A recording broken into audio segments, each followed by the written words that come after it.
Volto aqui para o nosso estúdio para falar agora com o Diego Pavão, porque como a gente comentou no live mais cedo, né, Diego? Primeiro, muito bem-vindo, muito bom dia para você. Clarissa, bom dia. Bom normal, dia normal, eu encaro como elogio, tá?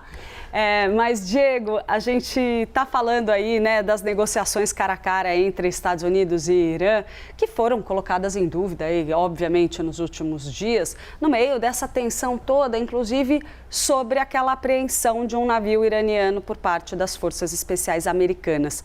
Diego, explica pra gente como que esse caso específico da apreensão do navio entra nessa equação. O que a gente enxerga nesse episódio que tem relação com as sanções contra o Irã? Exatamente, Clarissa. Esse episódio do navio, claro, agora está dificultando as negociações, porque é um ponto de grande interesse para o Irã ter de volta esse navio que foi apreendido pelos Estados Unidos. O que essa apreensão mostra, e esse navio, de forma geral, nos mostra, é que o Irã tem maneiras de conseguir driblar as sanções que são aplicadas contra ele. Vale lembrar, há muitos anos o Irã é alvo de sanções dos Estados Unidos e encontrou jeitos de tentar evitar essas sanções de alguma forma. E aí, nessa busca por encontrar essas maneiras, o Irã encontrou dois parceiros estratégicos, China e Rússia. E esse navio mostra exatamente o esquema que é feito em relação à China.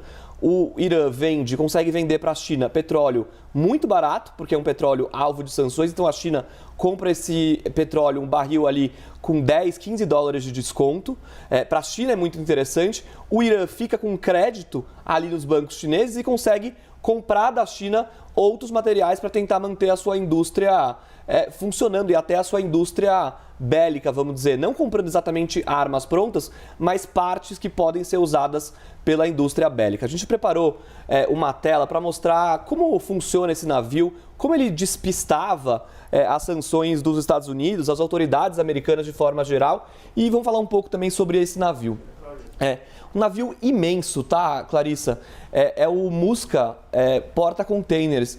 Ele tem quase 300 metros de comprimento. Para a gente ter uma ideia, isso é um pouco menor só, cerca de 30 metros menor do que aqueles porta-aviões imensos dos Estados Unidos, aqueles porta-aviões militares mesmo dos Estados Unidos. Com uma largura de 32 metros mais ou menos, capacidade para 5.000 containers.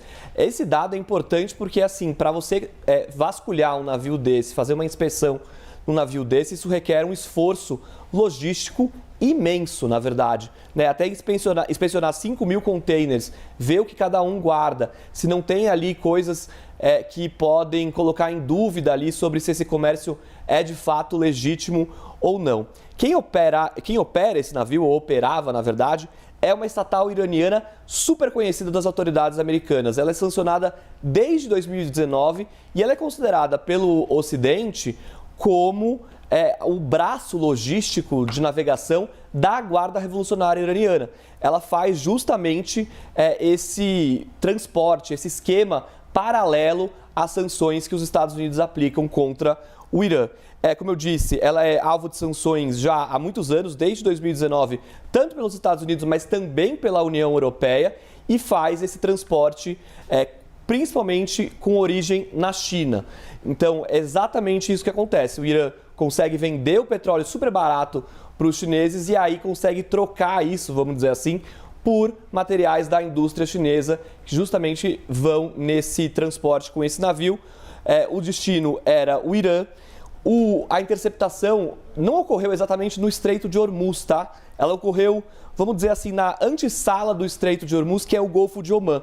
Por que não ocorreu no Estreito de Hormuz, se é onde é o foco principal, se é o foco das autoridades americanas nesse momento? Interceptar um navio no Estreito de Hormuz é muito mais difícil no sentido tático. A partir do momento que o navio entra no Estreito de Hormuz, ele pode, por exemplo, se ele é um navio iraniano, como é o caso desse, ser escoltado por aquelas lanchas da Guarda Revolucionária. O Estreito de Hormuz é muito mais apertado, muito mais difícil para se manobrar ali navios de guerra dos Estados Unidos. Então, essa interceptação aconteceu antes. E aí, esse navio leva o que os americanos chamam de carga de duplo uso. O que é isso?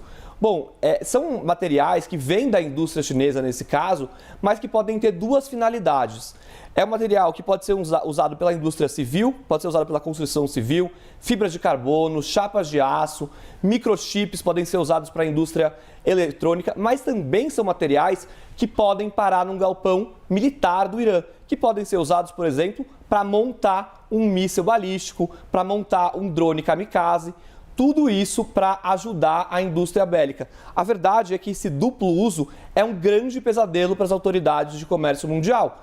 Porque não se sabe qual vai ser o destino final deles. Se vai ser um galpão da indústria de construção civil ou algo do tipo, ou se vai ser um galpão onde são montadas armas que são usadas pelo Irã. Ou seja, esse navio, como eu disse, é o grande exemplo de como essas sanções podem ser dribladas facilmente pelo Irã. É por isso que a gente vê agora tamanha preocupação em relação a essas apreensões, e por isso que o Irã também está preocupado com essas apreensões, porque justamente podem furar ou estragar esse esquema que o Irã tem para furar essas sanções. A gente vai seguir acompanhando aqui. Diego Pavão, nosso editor de internacional, muito obrigada pelas informações. Obrigado, Diego, Clarissa. sempre bom contar com você aqui.